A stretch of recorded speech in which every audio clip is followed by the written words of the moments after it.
I've always loved card games. There's something about the back and forth, the tension, the reads. The whole aspect of card games is just beautiful. But lately, I've been noticing the gap between where I am and where I want to be. And I'm starting to notice a real disparity between the best players at my locals and me. The way they think, the way they play, the way they execute, what their deck is supposed to do is just on another level. It started eating at me. Matches that should have been close, they just weren't. I started questioning if I was even improving, and when I win, was it an actual win or was it a fluke? These constant thoughts are always plaguing my mind and making me think that I'm not good enough when it comes to playing this game. Now that I've finished university, I have a lot more time to be able to put into this game. How do I make that time worth it? How do I make every single moment count, every single game count? I think I finally figured out a solution. This is a story about growth. This is a series where I try and become the best version of myself as a One Piece TCG player in hopes of reaching the summit. Hello everybody, my name is Shibayuki and welcome back to another YouTube video, and today we are going to be carrying on the series of reaching the summit. Thank you guys for all the support from last episode, but today we are going to be continuing on with the series. We're going to be playing once again Red Green Smoker for our locals for Tuesday and Thursday. I'm not going to lie to you, last week's results were very perplexing. We went from one tournament that I did really well at to one tournament where I came last place. So I spent the next couple of days trying to figure out if there was anything I wanted to make changes with when it came to my deck, if there's anything I didn't like about it and liked about it. And when I was looking at my deck, one thing I kind of realized is that I just didn't really want to change anything about the deck. I thought the deck was really good. I think it was solid. I think I just had an incredibly bad day. So today, once again, we are going to be playing Red Green Smoker.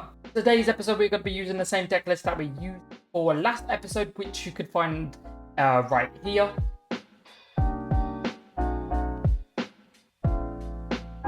It's time to get into the game. So Tuesday was quite a warm day, if I'm not mistaken. So going into Tuesday, I was a bit worried. At first, there was a little bit of me that kept thinking that I wasn't going to do well, and that at that point I was still on the mindset of that Smoker wasn't the one. And I was a bit worried for how the day was going to go. I was really hoping that it was going to go well because I really am enjoying the deck. You know, I've had the most success with the deck since I've been back, you know, and I really wanted to see some good performances to even maybe get in a couple wins. So getting into the first game of the night that we got to play, because round one we were against one of the younger members of the locals, and obviously I'm not going to be able to film them due to parental permission, which is perfectly fine, you know, that's how I know it was going to be. But game one, we were once again against the buggy that you saw from last episode. Now, this time I tried to play a bit differently. I tried to be a bit more aggressive, and it definitely did work. I remember one of the earlier things that kind of perplexed my opponent is I played Optcg on turn 3, and then on my Smoker turn, I actually swung with Optcg, which prompted the buggy player to choose to play the 7-cost promo buggy to make it so that Optcg can't attack. And this was kind of nice bait from me, because it meant that at that point I just don't really care about Optcg not attacking, because now it's going to be staying up on the board and it's going to be able to protect my characters, especially in a matchup like buggy where Optcg's effect actually does come in very useful. And yeah, I think I just had a overall just stronger performance this game. We managed to get 8-cost Kid and Hody Jones down in this matchup as well, and it was overall very strong. It was a very grindy game, I'm not going to lie. We both got down to 1 life, and our board states are very big. You know, we've got a lot of stuff going on, and you know, it seemed like a very strong game. But during the game, you know, I felt like I played very well, and we actually managed to get the win, as he only had no counter left in hand. And that was a really good matchup, you know. I was very happy to beat Buggy. You know, I spent the last couple of days before this tournament thinking that Buggy is just my worst matchup, and I still think it is. I don't think that has changed whatsoever. But I really think just how I kind of adapted to the situation and how I decided to change how I was going to play was a very nice surprise to see, and it was very nice that I've been able to grow already, even with the little time that I've been playing with the build of Smoker. Round 3. This next game was a doozy. We were up against my good friend Lewis. He was playing Red Yellow Sabo. Now, for context, I've actually never seen this deck before. I did not know what it did. So going into the gameplay, my main thought process was Red Yellow Sabo. It's like Boba Tea and Black Yellow Luffy put together. So in my head, because it was yellow, I was going to do the thing I like to do against yellow, which is bonk. And for a bit, I was doing a good amount of damage. You know, I had the smoker out, and the smoker was very strong. And trying to whittle him down as much as possible, but I actually really couldn't. You know, he kept looping the aces. He actually picked Karasu, which actually surprised me because I completely forgot that Sabo was a revolutionary army. And he was playing incredibly strong. Now, one thing that you just saw he did there was he countered with 2 Satoris. And this actually came to bite him a bit later, because by this point, I'm starting to think about my situation. You know, I don't really have that many great attackers on the board, and he really wanted to keep that ace alive, because the ace basically is a free way of using the leader's effect to give the Karasu the power to hit. Well, one thing I actually managed to do, which was very smart, is when he swung with the ace on one of the turns to basically set up for Karasu, I actually had the win Igloo in my hand, and I used the Igloo to minus the Karasu by 2, which meant that if he wanted to get Karasu to 7, he would have had to use 2 more Don to use it, which I think was a very smart decision by me, and it actually did come up. One turn was very scary as my as Lewis decided to play the unblockable starter deck Red Luffy, and I was actually kind of scared because I had a lot of blockers on my field, and then I kind of realized the situation in the fact that since the first 2 life cards, and he only has 2 cards in his hand, the first 2 life are cards that are dead, that meant I could just get 2 easy swings. So I actually started by swinging with my Listeler characters first to just confirm hits, and then from that point onwards, it was actually a very nice way of winning the game, and we actually talked about it. We said that when he guarded with the 2 Satoris, he probably shouldn't have and let the ace go to the trash. And the reason behind that is by that point of the matchup, because of how my board was kind of like coming along, the only way realistically that Lewis is winning that game is through unblockable Luffy, because of how my board state was with the Tony Chopper and the lack of cards I actually had in my hand. The yellow ace was just never getting through, because on base power, it is just the same power as my blocker Chopper, you know? So, yeah, I think there was definitely some choices from both sides that could have been changed. Overall, a really good match, a very stressful match, especially since I didn't know what I was supposed to do. And we're in the finals of Tuesday's tournament, and I'm wondering, can we get a win? Final round. Going into the final game, we were up against another deck I have no clue, and a person you might recognize by the boa mat. Yes, we got Rob once again in the finals, and he is playing Green Yellow Law. No clue what this leader does. I've never seen this leader in my life, and one of my friends made a comment in the background saying, because I didn't know what the leader did, that I'm not going to be able to win this game. And I was like, let's try and prove him wrong. So going into this game, once again, I'm against a yellow deck. So in my head, even though if there may not be that much yellow, I don't know how much yellow this deck actually was running, I was still just going to hit hard and hit fast. And especially with how the leader's effect works, I think that was the correct decision, because the life in this situation is basically a second hand, because he's going to be able to like play his 5-cost characters from his life. And I think that was just something that I was like, okay, I need to be really aggressive and very fast. And this game got very grindy. You know, we got to a point where board state and everything was just even, and it was just a very nice showing by both players. You know, Buggy came clutch, got a couple of good hits. 8-cost Kid came down, and I was a bit scared of the Kid at first, but I managed to kind of overcome it because of how my board was already like fleshing out.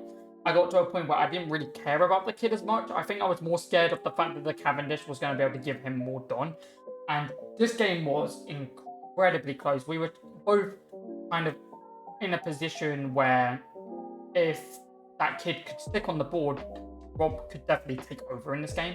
And I had to keep checking his trash to make sure how many 2K counters, what cards he's seen. Because during this game, one thing I tried doing is remembering what he had in hand. And it did help because it actually changed how I wanted to do stuff. But this was an incredible game. We nearly went into overtime again. But we actually managed to get the win. And we managed to win the game. And we won the tournament. It felt pretty good, I'm not gonna lie.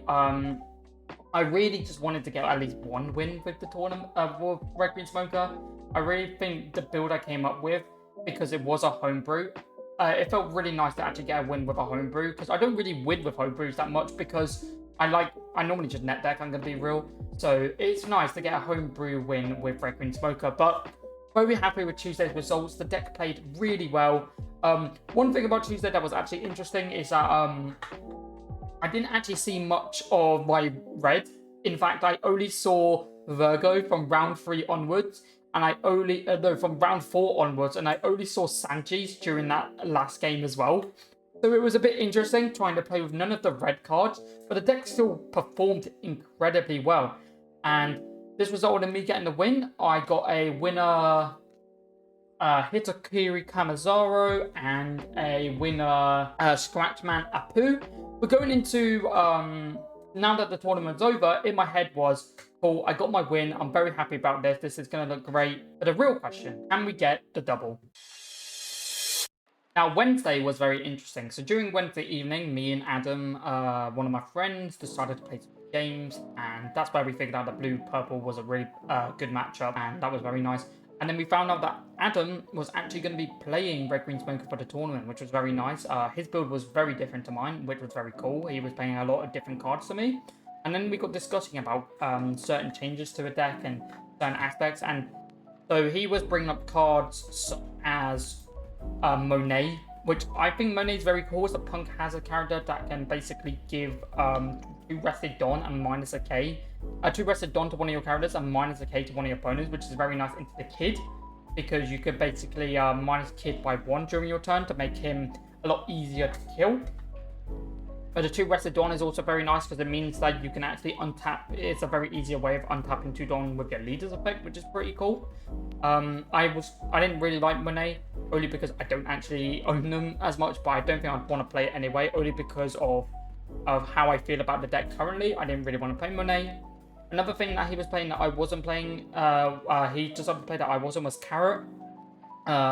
I can understand Carrot in that deck, but I think it's just because our builds were very different to one another. We both were kind of having a Fortress style deck, but mine was, I think, a bit more fortressy, because I was playing 10 cost blue flamingos and he wasn't. He was actually playing cards like Star Deck 21 Red Luffy to give Don to characters to be able to untap Don a lot easier. So I think his deck was more like mid-range fortress, and still a very strong deck. We played a couple games, and I think he actually won more games than me, and it felt nice, you know. Got to see a deck that I did well with, and it's good to see some representation of the deck. And yeah, I was very excited for Thursday. You know, going into Thursday, I was like, you know what, I've got my win. I wasn't really I didn't really mind not winning the tournament on Thursday, because I was like, I've got my win. I was very happy with it. But then when I got there, and everyone was like, some people were like, no, you gotta go for the double. I was like, we can attempt for it. I don't know if we'll be able to do it, but we'll see how it goes. You know, and we are going to be playing the same list as we did on Tuesday. Round 1. We're getting into game number 1 of Thursday's tournament, and yeah, you recognise the Boa Mat. You recognise the green yellow law. We were up against Rob round 1. Now, the first thing that came to my mind when I saw it was Rob round 1 is, oh no, it's going to be a repeat of last Thursday. Because if you remember from last episode, last Thursday, we were up against Rob round 1. And we had a very grueling match. But once again, he's on the green-yellow law. And, yeah, it was going to be a grind first game. You know, knowing that I was against Rob round 1 did make me a bit nervous. Especially since he is a very good player, you know. And he's one of the best players at the shop, and it's just a bit like, you know, can I get past round 1 to maybe have a chance of winning? You know, I'm pretty sure this was going to be one of my hardest matchups, hardest games of the night, not because of the deck, but because of the player, even though the deck is still incredibly well, and obviously, He probably will have more experience in the red green smoker with anything than I have in the green yellow law. So it's definitely going to be an interesting one. And this game went well, you know. Sanji's actually appeared this tournament, and they did some nice stuff.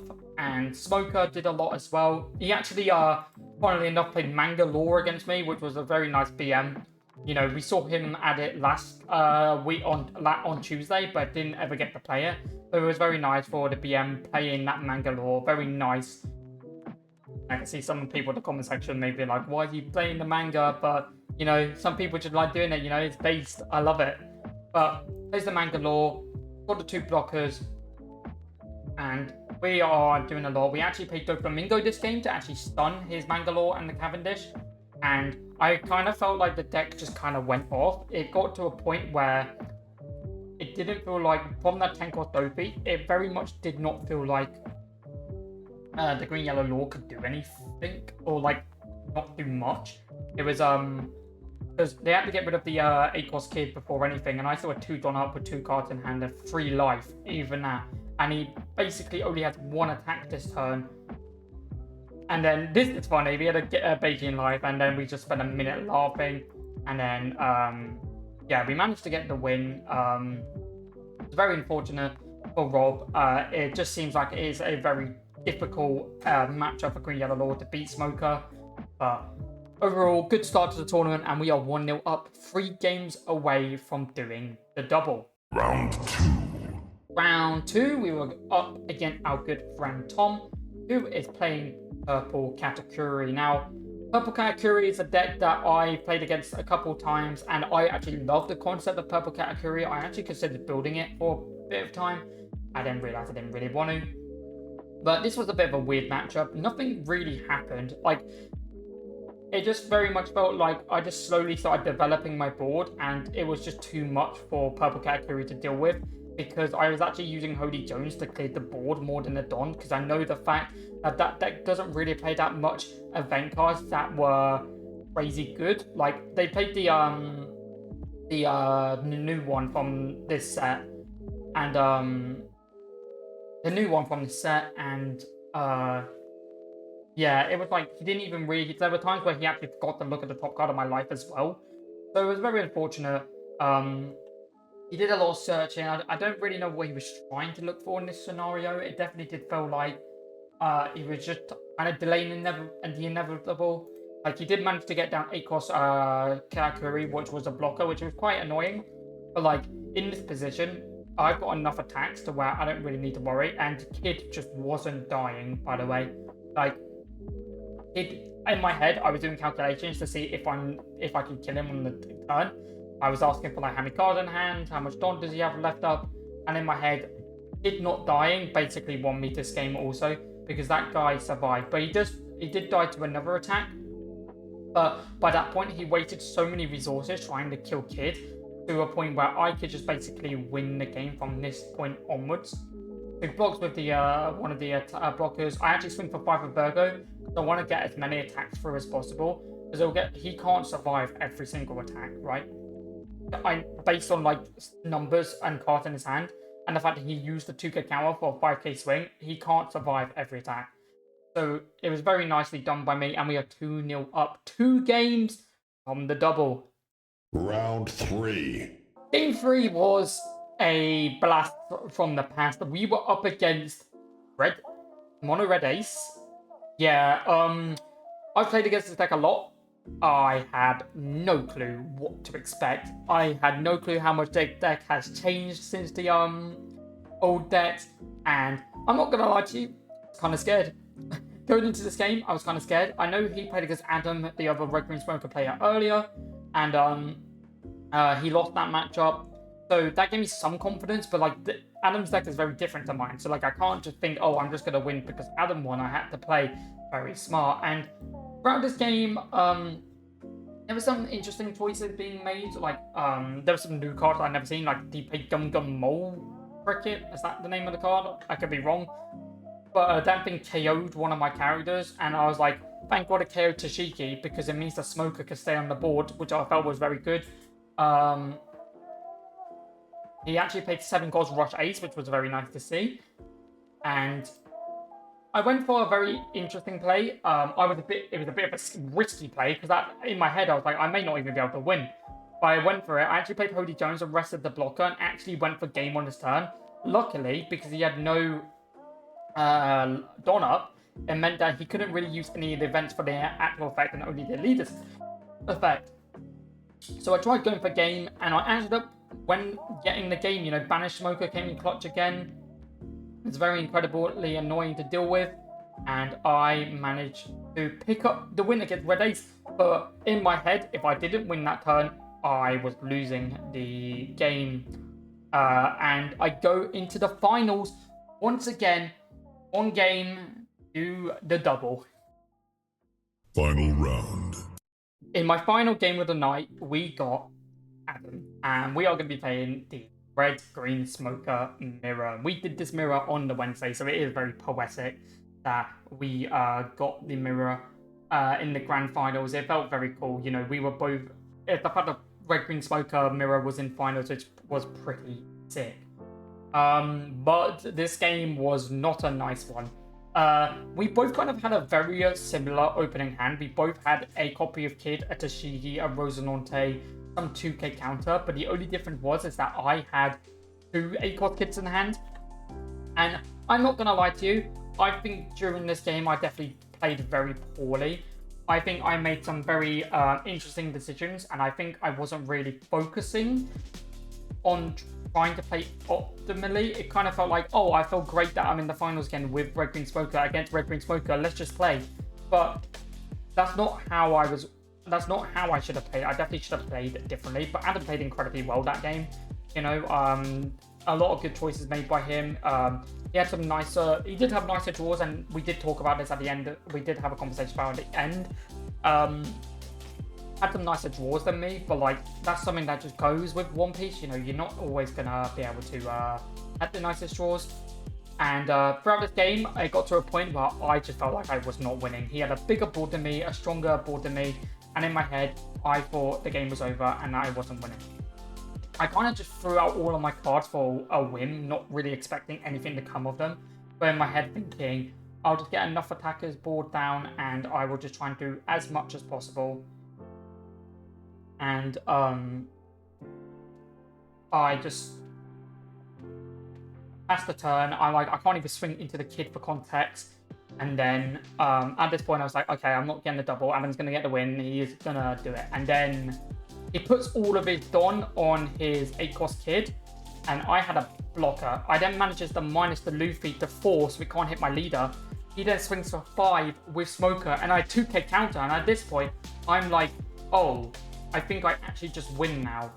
And I draw for turn. I think I draw an Otama for turn. Oh, a Virgo for turn. I do play the Virgo. I don't even know what I'm searching for at this point. In my head, I just need to go for swings. It was kind of a wasted Don right there, so definitely not a good choice by me either. I don't know what I could have actually got that would have helped me win at that point. At that point, I should have just saved the Don for attacking and just swung with the Virgos, right? And we started swinging. I think we go quite a big number into the Kid. If I'm not mistaken, I think we swung for 14. If I'm correct. We used right there. We've used 6 Don to give it to the Sanji, and swing for 13k into the 8-cost Kid to try and get that off. Because in my head, I'm like, I can just get the game because my leader.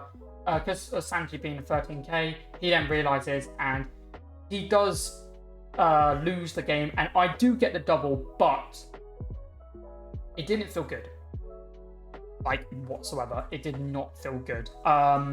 He obviously, Adam's a really good player when it comes to like that, and he wasn't like angry about it after the game. He was like, congratulations. So Certain just went about his day.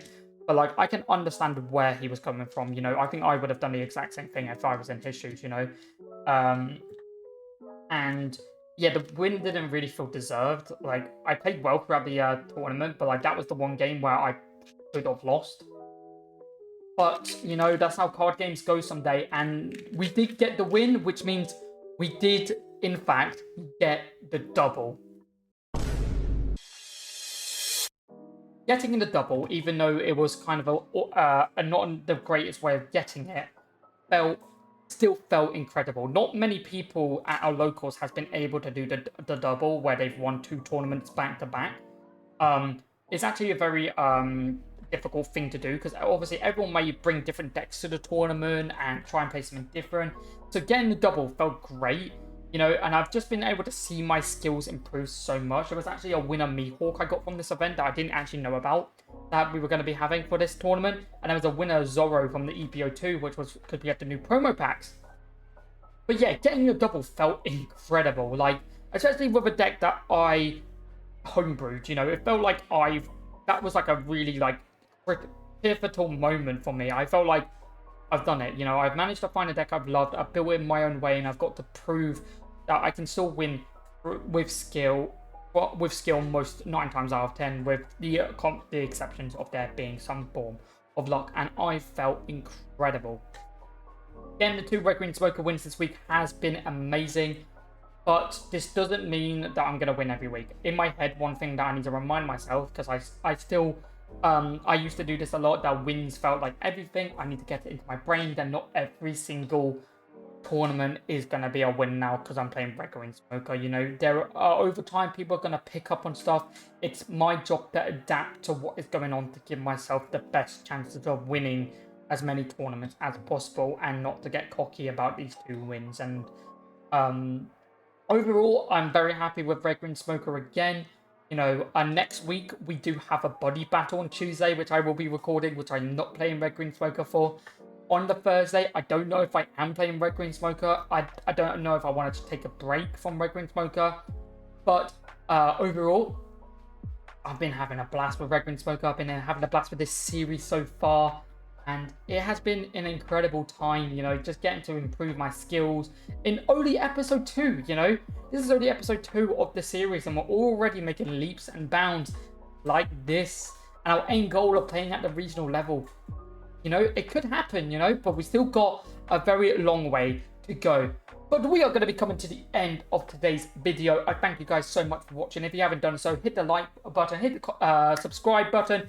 Leave a comment down below about how you thought about today's episode, editing-wise. I've tried changing some stuff in my audio, because one thing I noticed last week is that audio was quite echoey. If it was echoey this time, I do apologize. Also, I'm not in a space where I can get a cleaner audio right now, but eventually, over time, we are going to be moving to a place where the audio will be a lot better. So you might have to put up with this for a while. I do really apologize.